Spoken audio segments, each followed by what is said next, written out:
Welcome to the channel of law prep judiciary.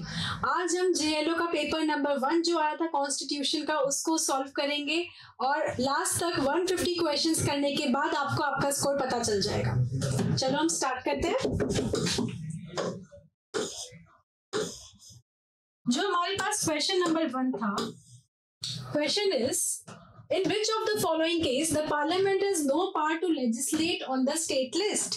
ये जो question है इसमें हमारे पास 4 ऑप्शंस है और the correct answer is emergency is in operation, तो इसका आंसर हो गया सेकंड। नेक्स्ट क्वेश्चन नंबर 2 है हमारे पास, in which case the Supreme Court of India determined that the Parliament has power to make amendment in fundamental rights, but it cannot make any change in the basic structure of the Constitution। यहाँ पे इसका correct answer है हमारे पास Keshavananda Bharti case. ये आप सबको already आता होगा और ये हमने टेस्ट पेपर में भी सॉल्व किया था पहले। Next question is question number 3, right under article 20 clause 3 of the constitution of India is available to। ये क्वेश्चन जो है फंडामेंटल राइट का क्वेश्चन है और इसका आंसर है हमारे पास एनी पर्सन। एनी पर्सन मतलब सिटीजन प्लस नॉन सिटीजन दोनों आ गए यहाँ पे। Question number 4, the fundamental duty to uphold and protect the sovereignty, unity and integrity of India is mentioned at number dash in article 51A। हमें इसमें clause number बताना है कि कहाँ पे मेंशन्ड है 51A में, तो इसका करेक्ट आंसर है 3। Then नेक्स्ट क्वेश्चन है हमारे पास question number 5, all are the laws inconsistent with fundamental which rights though become inoperative from the date of commencement of the constitution are altogether they are overshadowed not dead by fundamental rights and remain dormant। This doctrine is known as, इस doctrine को हम क्या बोलते हैं ये पूछा जा रहा है क्वेश्चन नंबर 5 में हमसे और इसका आंसर है डॉक्ट्रिन ऑफ इक्लिप्स।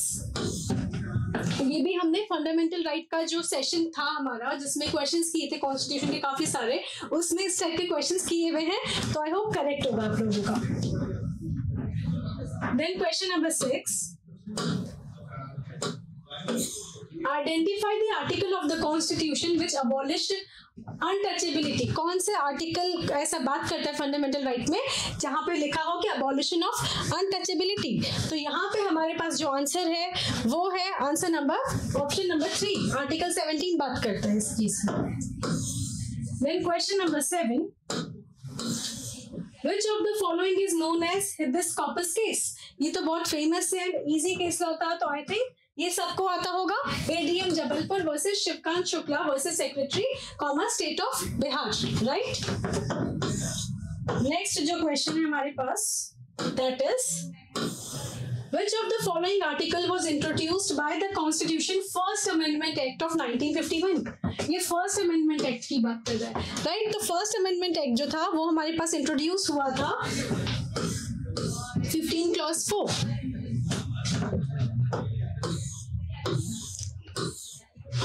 उसके बाद जो नेक्स्ट क्वेश्चन है, which of the following article can be enforced against private individuals also।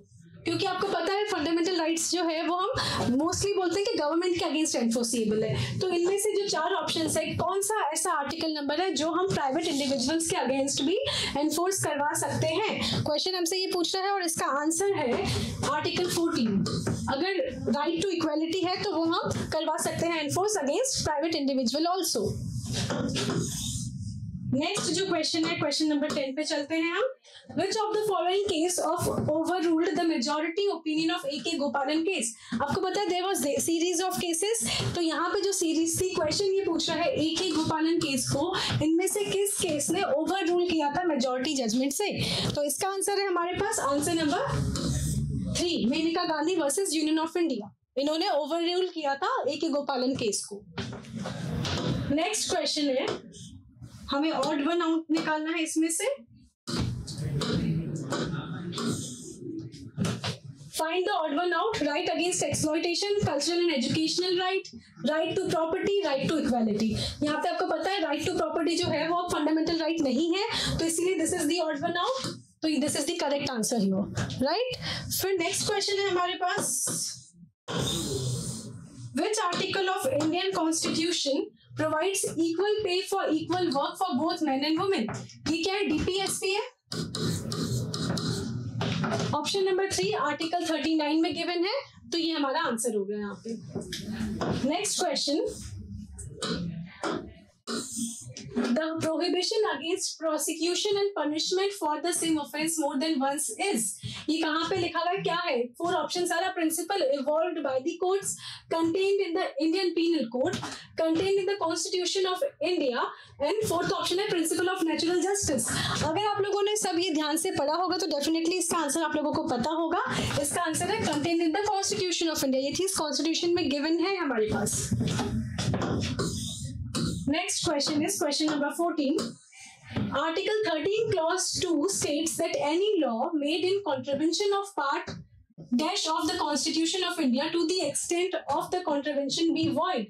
हम उसको void कब बोलेंगे? कौन सा पार्ट है वो हमें इसमें पूछा गया है और इसका आंसर है part 3rd. Is it correct? Next question है हमारे पास question number 15.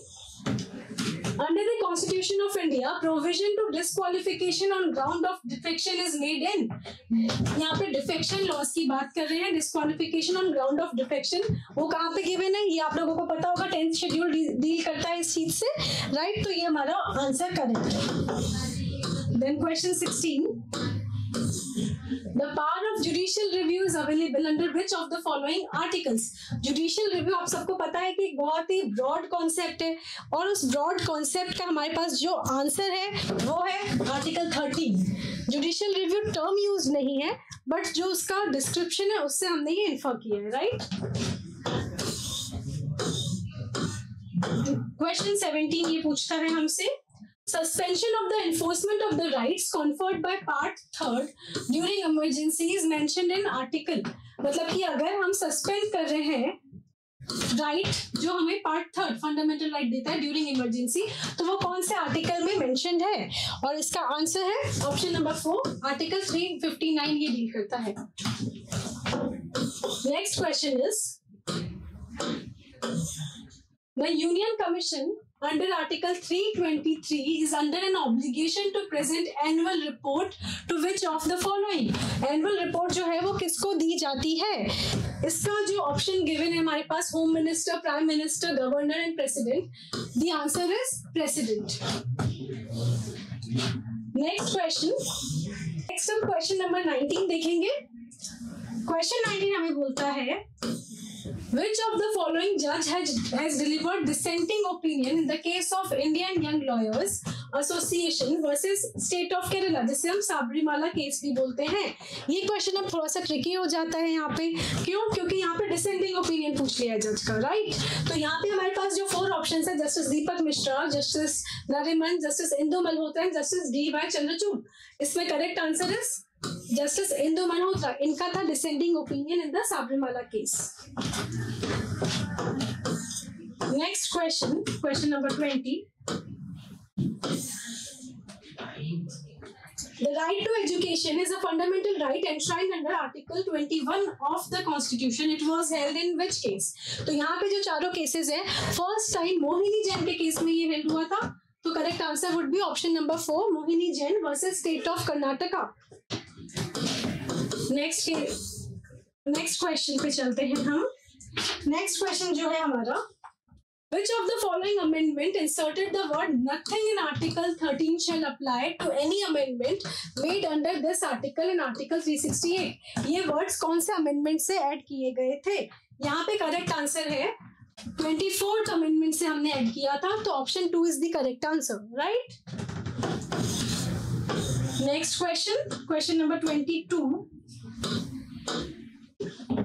In which case the 5 judges constitutional bench held that imparting education can't be treated as a trade or business. अगर कोई education दे रहा है तो वो trade या business उसको नहीं बोल सकता है. ये किस केस में कहा गया था?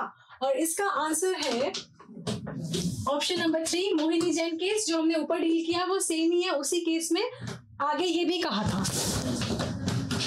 नेक्स्ट हम क्वेश्चन नंबर 23 देखेंगे। क्वेश्चन 23 जो है, the presidents rule in a state can be continued for a maximum period of, maximum period तक कब तक रख सकते हैं हम ये, इट इज 3 years। तो option 1 is the correct answer, right. फिर नेक्स्ट क्वेश्चन है हमारा question number 24। Which of the following is competent to obtain advisory opinion from the Supreme Court? Advisory opinion कौन लेता है? President लेते हैं। तो ये आंसर इजी था, 4th option is the correct answer. Next question है, Which of the following case deals with live streaming of court proceedings? Live streaming of court proceedings से कौन सा केस डील करता है? The correct answer is Swapnil Tripathi versus supreme court of India. तो देखो जितने भी केस लॉ वाली चीजें आई हैं वो थोड़े ट्रिकी, वो टफ लेवल ऑफ क्वेश्चंस बनाती है जेएलओ के पेपर में। अदरवाइज जो डायरेक्टली आर्टिकल नंबर से डील कर रही है या फिर डायरेक्ट क्वेश्चंस है, those are easy part of the paper, right. Next question हम देखते हैं। Which one of the following subject is not in the state list? इनमें से कौन सी ऐसी चीजें जो स्टेट लिस्ट में नहीं है? इसका आंसर है बैंक्रप्सी एंड इंसॉल्वेंसी, ये स्टेट लिस्ट का पार्ट नहीं बनती है। Question 27, health and strength of workers are not abused is provided in, कौन से हम आर्टिकल नंबर में बात करते हैं हेल्थ ऑफ द वर्कर्स के बारे में, ठीक है। तो यहाँ पे करेक्ट आंसर है आर्टिकल नंबर 42। आर्टिकल 42 इसी चीज की बात करता है।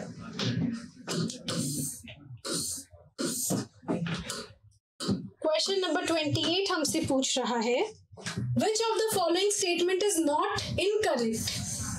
नॉट इनकरेक्ट, ठीक है, यहाँ पे ये पढ़ने वाली चीज थी, अदरवाइज आंसर गलत हो गया होगा। ए, Article 15 clause 6 and 16 clause 6 of Constitution are inserted through 103rd constitutional amendment। और B part बोल रहा है the Supreme Court upheld the constitutionality of reservation for EWS in the case of Janhit Abhiyan versus Union of India। और C बोल रहा है the above judgments was delivered by 7 judges constitutional bench। हमें बता रहे हैं इनमें से कौन सा not incorrect है, ठीक है, मतलब कौन सा इसमें से करेक्ट है, राइट। तो इसका आंसर जो है हमारा बोथ, मतलब ओनली ए एंड बी जो है दोनों ऑप्शन है, इसीलिए only A and B are correct, इसीलिए हमने ऑप्शन 4 मार्क किया है। 7 जज बेंच का जो यहाँ पे डिस्कशन है ये चीज सही नहीं है, इसीलिए हमने इसको चूज नहीं किया है। Next question, question number 29, Which article empowers the parliament to make grants to state which are in need of financial assistance? Financial assistance देने के लिए पार्लियामेंट में ग्रांट कौन से आर्टिकल के अंदर मिलता है? आर्टिकल 275, तो 2 is the correct answer here. Next question is, which one of the following doctrine is not related to Article 13 of Constitution? Article 13 में कौन सी डॉक्ट्रिन इनमें से मेंशन नहीं है? सेवरलिटी मेंशनड है, कलरेबल लेजिस्लेशन मेंशनड है, इक्लिप्स मेंशनड है, तो बची कौन सी? Doctrine of waiver. ये आंसर भी सही होगा आप लोगों का। Next is, in Indira Gandhi versus Raj Narayan case, which one of the following was held to be the basic structure of Indian Constitution? इसमें से किस चीज को बोला गया था कि वो पार्ट ऑफ बेसिक स्ट्रक्चर बनता है इंडियन कॉन्स्टिट्यूशन का? इसका आंसर है, जो ऑप्शंस हमारे पास दिए हुए वो कुछ ऐसे हैं, secularism, both free and fair election and judicial review, only judicial review and only free and fair elections. तो इसका जो हमारे पास आंसर है that is both free and fair elections and judicial review, दोनों की चीजें बोली थी, ठीक है। Next is question number 32। Question 32 क्या बोल रहा है? Which following one of the provision is not a part of the DPSP. अब हमें ये देखना है ये क्या बोल रहा है, नॉट अ पार्ट, ठीक है। तो नॉट अ पार्ट में ये जो ऑप्शंस गिवन है उसमें the correct answer is abolition of titles, क्योंकि ये फंडामेंटल राइट्स का पार्ट है, तो आप लोगों को पता है ये वाला आंसर, राइट। नेक्स्ट हम चलते हैं question 33। 38 is the typological error, ये हो गया हमारा क्वेश्चन नंबर 33। ये क्या बोल रहा है? Equal justice and free legal add is a DPSP mentioned in, कहां पे मेंशन्ड है ये वाला article? Article number 39A, 39A में मेंशन है हमारे पास equal justice and free legal aid, right? तो इसलिए करेक्ट ऑप्शन हमारे पास आंसर 4 है। Next question is Which article provides the unenforceability of DPSP of state policy? कि unenforceable होते हैं DPSPs, ये कौन सा आर्टिकल नंबर हमें बोलता है? The answer is Article 37. Article 37 ऐसा बोलता है हमें। Next is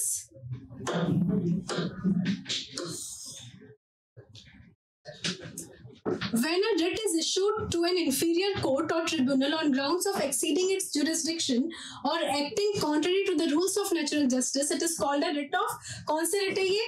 Certiorari, आप सबको पता होगा ये आंसर तो डेफिनेटली करेक्ट हुआ होगा। Next is question number 36। Article 43A has been inserted in order to direct the state to ensure, हम क्या इंश्योर करना चाह रहे हैं इससे? The answer is participation of workers in the management of industry. Next is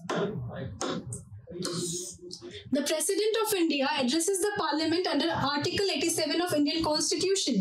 अब यहाँ पे हमारे पास जो ऑप्शंस हैं उसमें correct answer is both houses of Parliament assembled together. ठीक है, इस आर्टिकल के अंडर both houses को एड्रेस करते हैं president.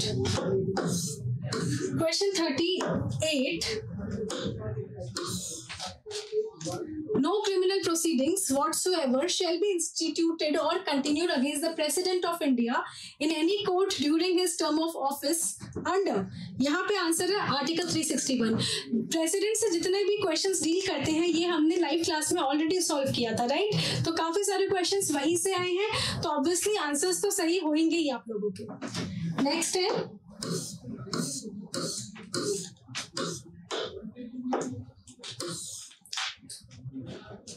under which article the directives for development of Hindi language is provided? तो हिंदी लैंग्वेज का प्रोविजन कहाँ दिया हुआ है? आर्टिकल 351 में दिया हुआ है, तो this is the correct answer. Next है the word public order in clause 2 of article 19 was inserted in the constitution by which of the following amendment? कौन से अमेंडमेंट से हमने इसको इंसर्ट किया था?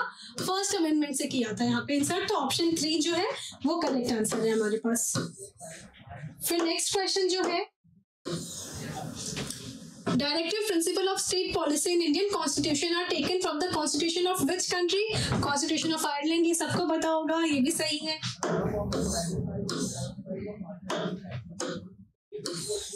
In which of the following amendment of Constitution in Article 19(1) clause C the words or cooperative societies were inserted? पहले cooperative society word जो था वो नहीं था एडेड, हमने उसको बाद में ऐड किया है, तो हमने 7th अमेंडमेंट से उस चीज को ऐड किया है, तो इसीलिए option 2 is the correct answer. Next question is Which of the following were added to the DPSPs by 42nd Amendment to the Constitution? हमने इनमें से क्या ऐड किया था DPSP में? तो यहाँ पे जो हमारे पास आंसर है वो है option number 4, that is B and C, the right of worker to participate in management of industries, और सेकेंड है to protect and improve the environment and safeguard wildlife। ये दोनों हमने इंसर्ट किया था। नेक्स्ट क्वेश्चन, क्वेश्चन नंबर 44 जो है हमारे पास ये रहा।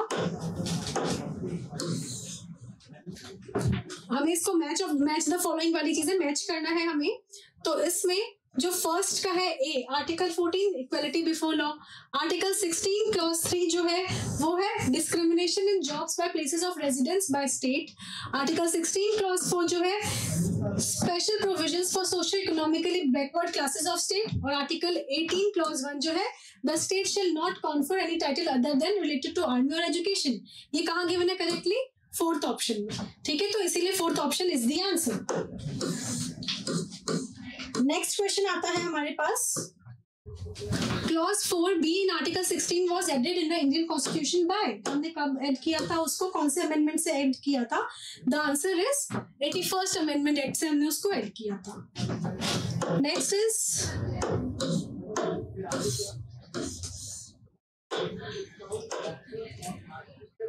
In which of the following article the Attorney General shall have right to of audience in all courts in the territory of India?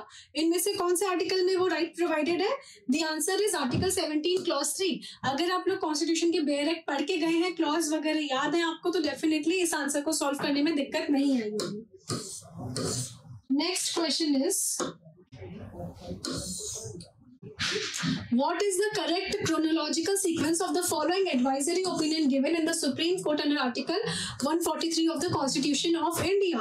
ये जो हमारे पास चारों केसेस लिखे हुए हैं इसमें से कौन सा करेक्ट है? The answer is fourth option. First ये है, सेकंड रीबेरुबरी केस है, सेकंड फिर थर्ड जो है सी कस्टम्स एक्ट केस है और फोर्थ है री the special court bill case. ये थोड़ा ट्रिकी था, ये आंसर मोस्टली लोगों को नहीं आया होगा, तो अगर आपको आया है तो be happy for that. Next question जो है हमारे पास, how many high courts are there in India at present? 25 high courts हैं, तो option 4 is the correct answer. Next है, which of the following case is related to equal pay for equal work? equal pay for equal work की बात करी थी कौन से case में? Randhir Singh versus union of India में. तो ऑप्शन 3 क्या है हमारे पास? करेक्ट आंसर है यहाँ पे. नेक्स्ट क्वेश्चन है question number 50. Right to life includes right to live with human dignity. In which case the Supreme Court decided this? कौन से केस में डिसाइड किया था सुप्रीम कोर्ट ने? Francis Coralie Mullin versus union territory of Delhi. इस case में decide किया था, तो option 1 is the correct answer.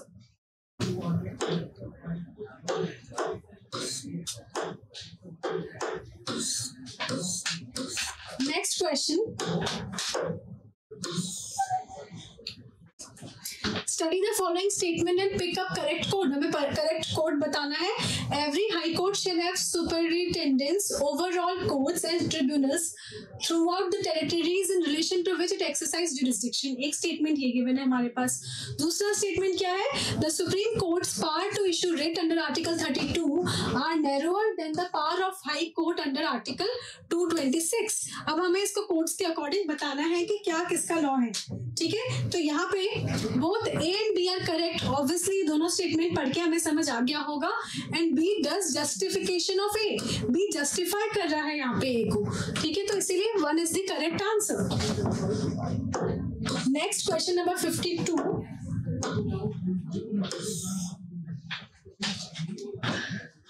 The status of Board of Control for Cricket in India as state under Article 12 was discussed in. कौन से case में discuss हुआ था? तो यहाँ पे जो हमारे पास आंसर है वो है Zee telefilms limited versus union of India. ठीक है, यहाँ पे इन दोनों ऑप्शन के बीच में आप जरूर कंफ्यूज हुए होंगे, बट यहाँ पे the answer is 3. Next question है हमारे पास,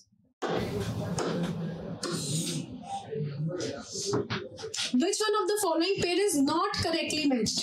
Not वर्ड स्किप किया तो नेगेटिव मार्किंग हो जाएगी.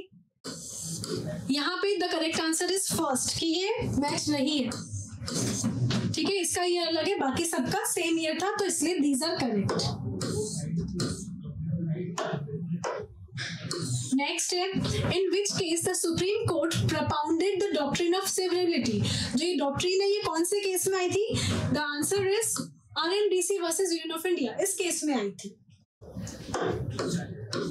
Next question, question number 55. Right to life includes right to die. It has been held in the case of. कौन से केस में हुआ था? ज्ञान कौर के केस में हुआ था. This is the correct answer. Gian Kaur versus state of Punjab. यहाँ पे कहा था कोर्ट ने कि राइट टू लाइफ इंक्लूड करता है राइट टू डाई भी.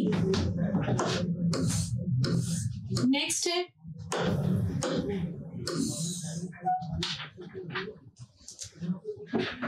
Which of the following is not covered under Article 51 of the Constitution? इनमें से क्या कवर नहीं है? तो इसका जो आंसर है वो है encourage settlements of internal disputes by arbitration. ये वहां पे कंटेन नहीं है. ठीक है, नॉट पूछा है तो हमें आंसर भी बहुत ध्यान से देना पड़ता है. नेक्स्ट है, Doctrine of prospective overruling was approved in which of the following case? Prospective overruling की डॉक्ट्रिन कहाँ पे अप्रूव की थी? गोलकनाथ के केस में की थी. तो यहाँ पे third is the correct answer. Case laws वाले जितने भी क्वेश्चंस आए थे वो मैं कह सकती हूँ टफ कैटेगरी के थे या थोड़े से ट्रिकी थे, तो मेन गेम ही उनका था. बाकी जो क्वेश्चंस थे कुछ तो जनरल थे, तो कोई भी सॉल्व कर सकता है. ये क्वेश्चंस डिफरेंस क्रिएट करते हैं मार्क्स में. नेक्स्ट है, What is the objective of the 100th constitutional amendment? ये भी सही होगा because 100 थे तो सबको ध्यान होगा. इसका आंसर है boundary agreement treaty between India and Bangladesh. जो बाउंड्री अग्रीमेंट की ट्रीटी हुई थी वो 100 कॉन्स्टिट्यूशनल अमेंडमेंट का पार्ट था. Next question. First famous case decided by the Supreme Court of India on the issue of amendment of fundamental right was. कौन सा था? शंकरी प्रसाद was the first case. यहाँ पे first case पूछा है इसीलिए शंकरी प्रसाद मार्क किया है हमने. यहाँ पे अगर आप लोगों ने गलती से केशवानंद भारती कर दिया है तो आंसर आपका गलत है और नेगेटिव मार्किंग हो जाएगी यहाँ. Next.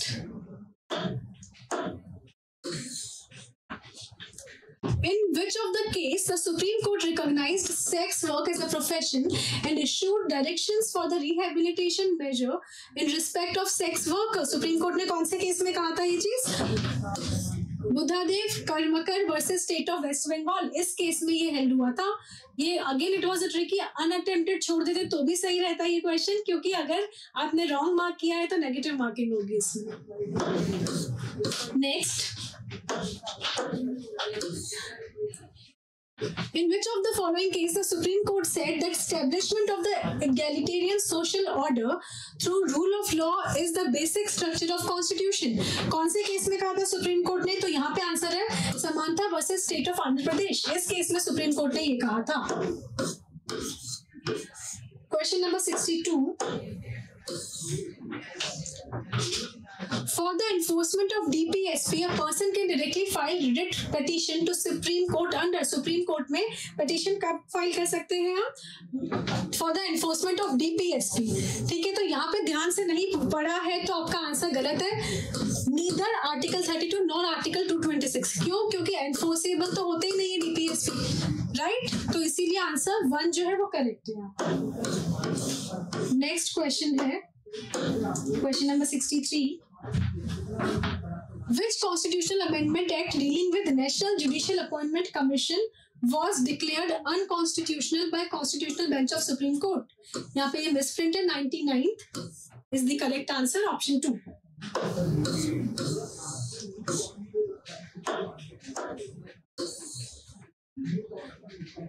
Next question is,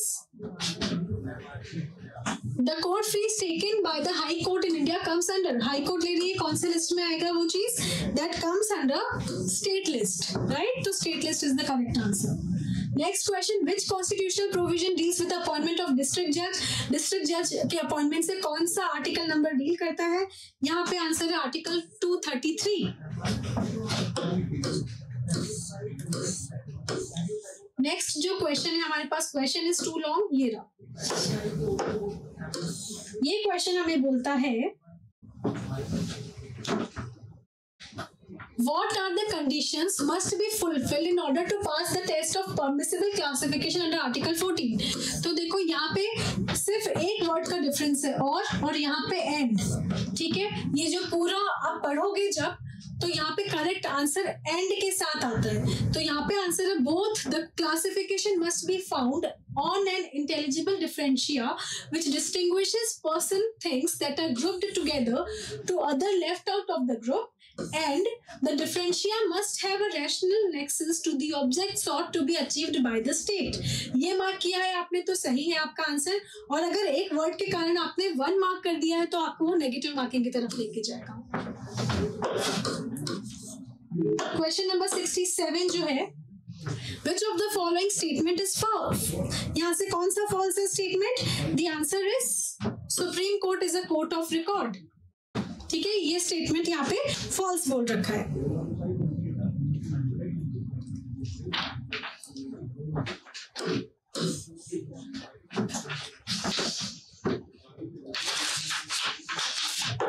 next question जो है क्वेश्चन नंबर 67, उसमें पूछा which of the following statement is false. तो यहाँ पे जो ऑप्शंस है वहां पे आपको ये क्लियरली पता होगा कि सबऑर्डिनेट कोर्ट और court of record, this is false statement. Otherwise बाकी statements are correct, right. Next question की तरफ हम चलते हैं. Question number 68, which part the precedent from the exercises under article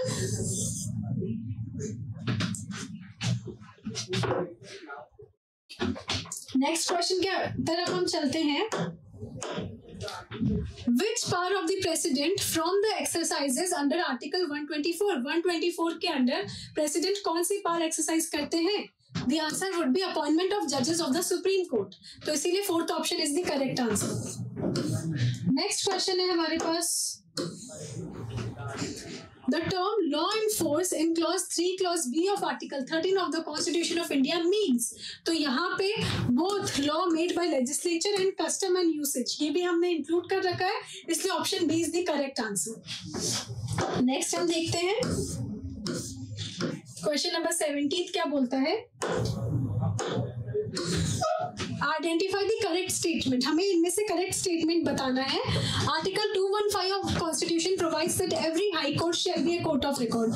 ये हमें पता है. Article 226 deals with the jurisdiction of high court. ये भी सही है. Article 214 declares that article 124 clause 4 and 5 relating to procedure for removal of जजेस of supreme court shall be applicable to high court. ये स्टेटमेंट फॉल्स लग रहा है मुझे. तो यहाँ पे करेक्ट स्टेटमेंट आइडेंटिफाई करना है. A and B are correct. Option 3 is the correct answer. Question number 71. The doctrine of precedent is contained under. कौन से आर्टिकल में डेल्ट है ये वाली चीज? आर्टिकल 141 बताता है ये प्रेसिडेंट वाली चीज, इसीलिए ऑप्शन हमने चूज किया है.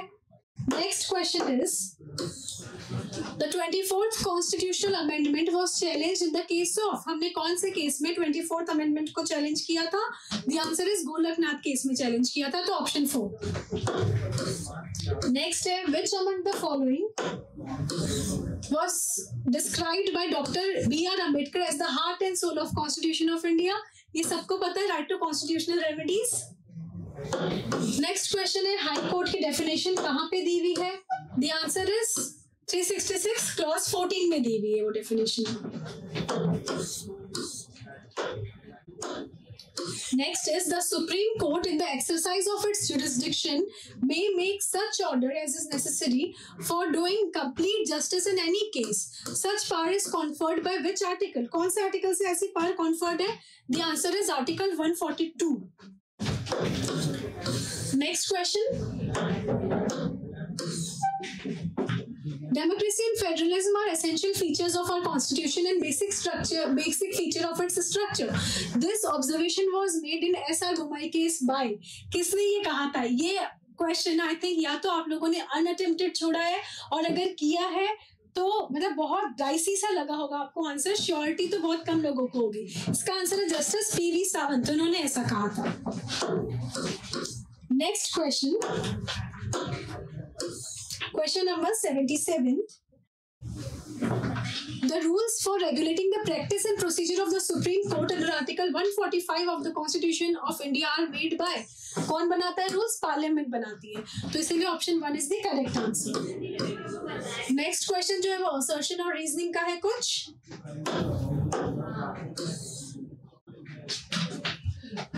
The rule-making power of the Supreme Court is not subject to any law made by Parliament of India. और रीजनिंग क्या दी हुई है? Only an impartial and independent judiciary can protect the right of individual without fear or favor. ठीक है, यहाँ पे हमें बताना है कि क्या करेक्ट है क्या इनकरेक्ट है. Both A and R are true, दोनों ही यहाँ पे सही है, इसलिए option 2 is the correct answer. Next हम क्वेश्चन नंबर 79 पे चलते हैं. In which of the following judgment it was held that the jurisdiction conferred upon the High Court under Article 226 can be supplanted by the administrative tribunal if it is not less efficacious than the High Court?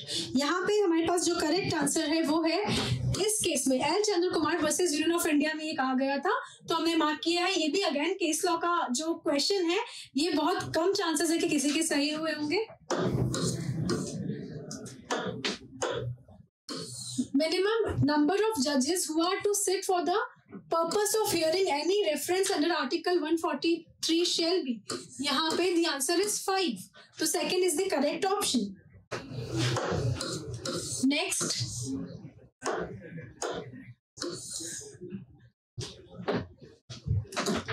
By whom is the ad hoc judge appointed in the Supreme Court? Ad hoc judges को कौन appoint करता है supreme court में? Chief justice of India with prior approval of president. Next question है हमारे पास.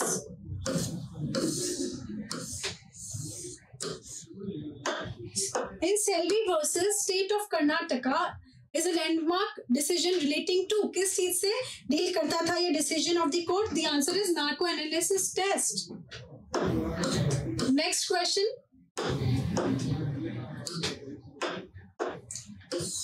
Under which jurisdiction of the Supreme Court can interstate dispute arising in India be submitted? अगर interstate dispute हो रहा है तो हम उसको कहाँ पे submit करेंगे? The answer would be original jurisdiction के अंदर हम ये deal करेंगे. Question number 84.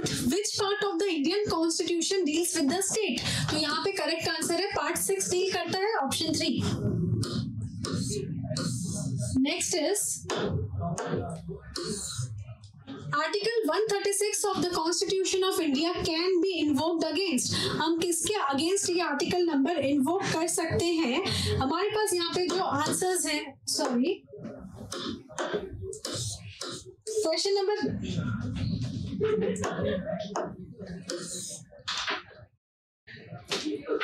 Question number 85.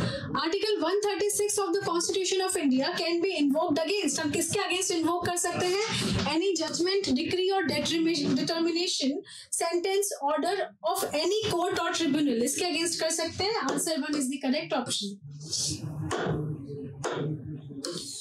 The next question is, what is the retirement age of the judges of Supreme Court? ये सबको पता होगा, 65 years.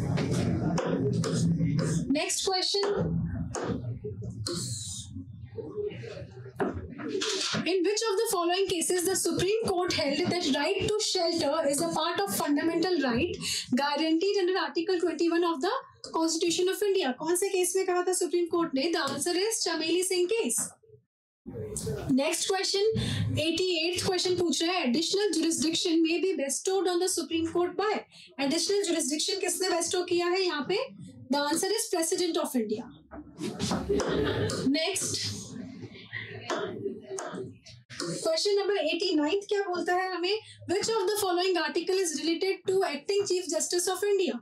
Acting Chief Justice से कौन सा article deal करता है? Article 126.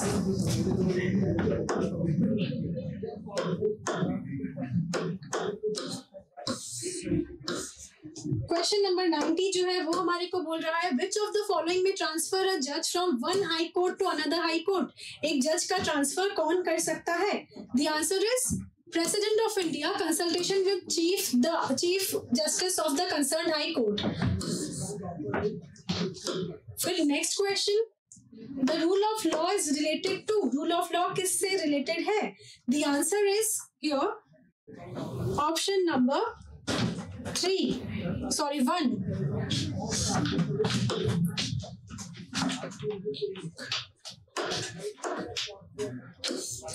Next question number 91 हमें बोल रहा है, rule of law is related to. Rule of law किससे related है? Article 14. Next question है हमारे पास, which article is not related to independence of judiciary? Not related पूछा है यहाँ पे correct answer is Article 79. बाकी सारे articles deal करते हैं उसी चीज से. Next है equal protection of laws in Article 14 adopted from. हमने कहाँ से इसको adopt किया है? The answer is Constitution of the USA.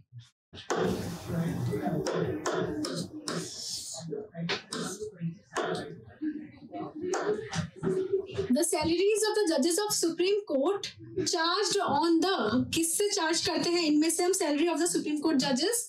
Consolidated fund of the state से हम charge करते हैं. Next question is question number 95. Question 95 हमें ये बोलता है, the seat of Supreme Court is at New Delhi. The court may sit in such other place as. Such other place as के बाद जो है वो full कर रहा है हमारा statement. The Chief Justice of India may, with the approval of the President, from time to time decide. वो decide कर सकते हैं. Next question है, all the judges of High Court make their oath or affirmation before which of the following? किन के सामने देते हैं oath and affirmation? The answer is Governor of State. Next question जो है हमारे पास 97th. Under which article the Supreme Court may transfer any case from one state to another state? एक state से दूसरे state. Article 139 अमेंडमेंट क्लॉज 2 में जा सकता है ये। Next question, article 144 of the constitution mandates that all authorities civil and judicial in the territory of India shall act in aid of, किसके aid में एक्ट करेंगे ये लोग?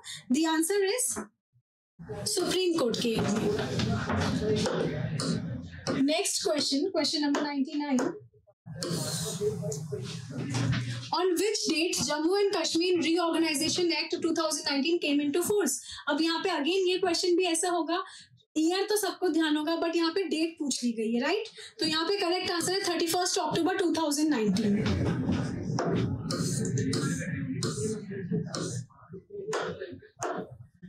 नेक्स्ट यहाँ पे, which article of the constitution of India deals with the appellate jurisdiction of the supreme court in connection with civil and criminal cases? Civil and criminal दोनों cases है, कौन सा आर्टिकल डील करता है? आर्टिकल 133 एंड 134 दोनों deal करते हैं। Next, article 105 is related to, 105 article जो है वो किससे रिलेट करता है? The answer is parliamentary privileges से रिलेट करता है 105। नेक्स्ट है, which writ out of the following can be issued against private individual? Private individual के अगेंस्ट हम हेबियस कॉर्पस लगा सकते हैं। Next, in which of the following case the Supreme Court held that the preamble is not a part of the Constitution?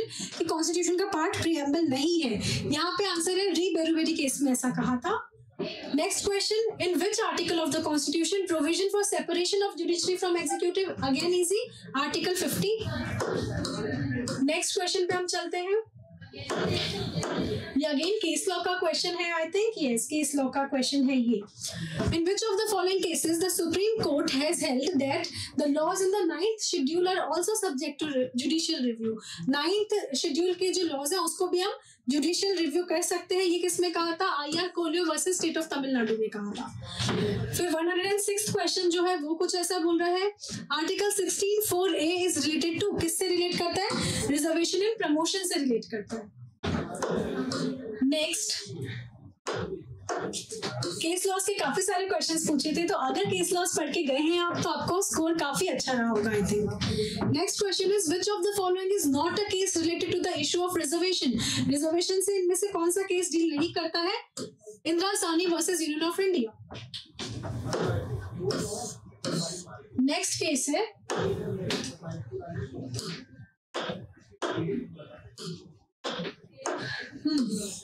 Article 52 of the constitution is related to, article 52 of the constitution किससे relate करता है? यहाँ पे answer है there shall be a president of India, ये बोलता है article 52। Next case, next जो क्वेश्चन है 109, supreme court banned the sale of alcohol along national highway and state highway, ये कौन से केस में कहा था? स्टेट ऑफ तमिलनाडु वर्सेस के बालू, इस केस में ये चीज कही गई थी। नेक्स्ट है appointment, posting and promotion of district जजेस in any state shall be made by, कौन करेगा appointment, posting and promotion of जजेस? तो यहाँ पे करेक्ट आंसर है हमारे पास governor of the state in consultation with the high court. Next is, if any question arises as to the age of a judge of a high court, the question shall be decided by, ऐसे questions कौन decide करता है? President of India after consultation with Chief Justice of India। Next question हमें बोलता है President gives his resignation to Vice President को देते हैं। ये सारे questions हम YouTube live पे कर चुके हैं ऑलरेडी, तो इसमें तो मिस्टेक नहीं होनी चाहिए। Total number of members nominated by the president to the Rajya Sabha are, कितने मेंबर्स नॉमिनेट करते हैं? 12 members, right. Minimum age for eligibility और for election of president is 35 years होती है, ये भी हमें पता है। नेक्स्ट क्वेश्चन है हमारे पास 115, minimum age for appointment as a governor, इसके भी एज 35 इयर्स होती है, तो ये करेक्ट आंसर है हमारे पास। नेक्स्ट है, which of the following cases is related to ban on smoking? Smoking से बैन करता हुआ कौन सा केस था? Murli Deora versus union of India, ये केस डील करता था इस चीज से। नेक्स्ट है, definition of state is given, sorry, definition of state for the purpose of part 3 is contained in, कहाँ पे कंटेन्ड है ये? आर्टिकल 12 में कंटेन्ड है, राइट। फिर है next question, reasonable restriction on fundamental rights contain in article 19 clause 1 can be imposed by, कौन impose कर सकता है? स्टेट इम्पोज कर सकती है। तो फर्स्ट ऑप्शन जो है वो करेक्ट आंसर है हमारे पास यहाँ पे। Next, disqualification of the members of either house of parliament is laid down in, disqualification कहाँ laid down है? तो यहाँ पे हमारे पास करेक्ट आंसर है आर्टिकल 102 में disqualification of members is laid down। Next question है, who among the following certifies a bill as a money bill? Bill को मनी बिल कौन बोलता है? स्पीकर ऑफ लोकसभा बोलता है। ये क्वेश्चन हमें बोल रहा है मैच करना है हमें केस लॉस को। यहाँ पे directly I tell the answer, the answer would be this option कि ए जो है that is first, then B is third, C is second और D is fourth, right. Next question 122 जो क्वेश्चन है वो ये पूछ रहा है हमसे, how many freedoms are available under article 19? Article 19 में कितने फ्रीडम्स अवेलेबल थे? The answer is 6 freedoms were available. Next question, secular word जो था वो कब ऐड हुआ था, कौन से अमेंडमेंट से ऐड हुआ था? तो यहाँ पे आंसर है 42nd amendment. At the time of enactment of the Constitution, which one of the following ideals was not included in the preamble? इनमें से कौन सा वर्ड नहीं था आइडियली? सोशलिस्ट नहीं था पहले। Next is, which one of the following case deals with the rights of third gender? Third gender right से कौन सा केस डील करता है? National legal service authority versus union of India उस चीज से डील करता है। Next is, as per Article 21A, the state shall provide free and compulsory education to all children of the age of 6 to 14 years is the correct answer. Next is, which one of the following statement is correct? इनमें से कौन सा statement correct है? तो यहाँ पे preamble is part of the constitution and can be amended without change in the basic structure। ठीक है, ये पार्ट सही है।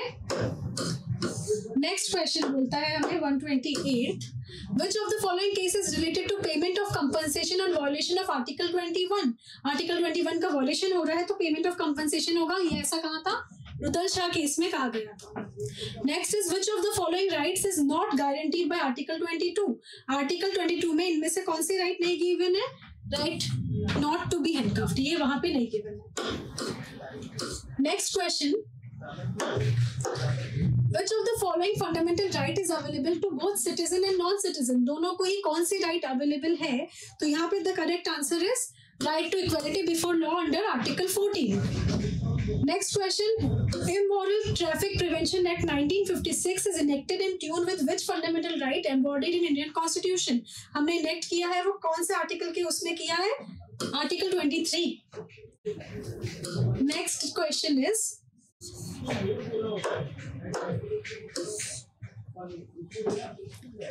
Article 21 of the Constitution of India incorporates the right to medical assistance in which of the following case this was decided? ये हमने कौन से case में डिसाइड किया था? तो यहाँ पे हमारे पास आंसर है Parmanand Katara versus union of India. Next है question, fundamental right under article 20 and 21 are enforceable of during the operation of proclamation of emergency through which amendment act? कौन से अमेंडमेंट एक्ट से हमने ये किया था? यहाँ पे the correct answer is 44th amendment से किया था। नेक्स्ट क्वेश्चन है, in case of armed forces the fundamental rights guaranteed by part 3rd of the constitution are? अब जो part 3rd हमें कर रहा है guaranteed rights, वो उनके लिए हम ये बोलेंगे these are available only according to the law made by parliament in this regard। ठीक है, बाकी ऑप्शंस जो है वो गलत है यहाँ पे। Next is, Article 25 of the Constitution of India guarantees freedom of religion, but it is not subjected to. इसमें but it is subjected to, sorry, किसका subjection है यहाँ पे? Public order, morality and health only। बाकी जो words है वो नहीं used है हमारे Constitution में। Next question is, sexual harassment of working women at work place, ये कहाँ पे डील था आप सबको पता होगा, Vishakha versus state of Rajasthan में था। नेक्स्ट है under the constitution of India which one of the following is not a fundamental duty, इनमें से कौन सी ऐसी चीजें जो फंडामेंटल ड्यूटी नहीं है, to vote in public election, ये ड्यूटी नहीं है, this is a legal right but not a fundamental duty, right. Next case है हमारे पास, in which case it was held that the harmony and balance between fundamental right and directive principle is an essential feature of the basic structure of Indian Constitution. इनमें से कौन से case में ये कहा गया था? The answer is Minerva Mills Limited versus Union of India. Case law के हम देख रहे हैं काफी सारे क्वेश्चंस पूछे गए हैं। Fundamental rights given under Part 3 of the Constitution are, fundamental rights जो दिए हुए हैं वो जस्टिसिएबल भी होते हैं, एनफोर्सिएबल बाय लॉ भी होते हैं, तो इसीलिए first is the correct answer here. उसके बाद है originally the supreme court consisted of a chief justice and chief justice के साथ वहां पे 7 अदर जजेस थे, तो option 4 is the correct answer. Next है which one of the following freedom is conferred by article 19 of the constitution, article 19 से कौन सा है, तो ये बहुत सिंपल सा क्वेश्चन था, freedom of profession, trade, business and occupation. Next question, the protection and improvement of environment including forest and wildlife of the country is, ये क्या है हमारे पास, this is both directive principle of state policy and fundamental duty, दोनों में ही given है ये चीज।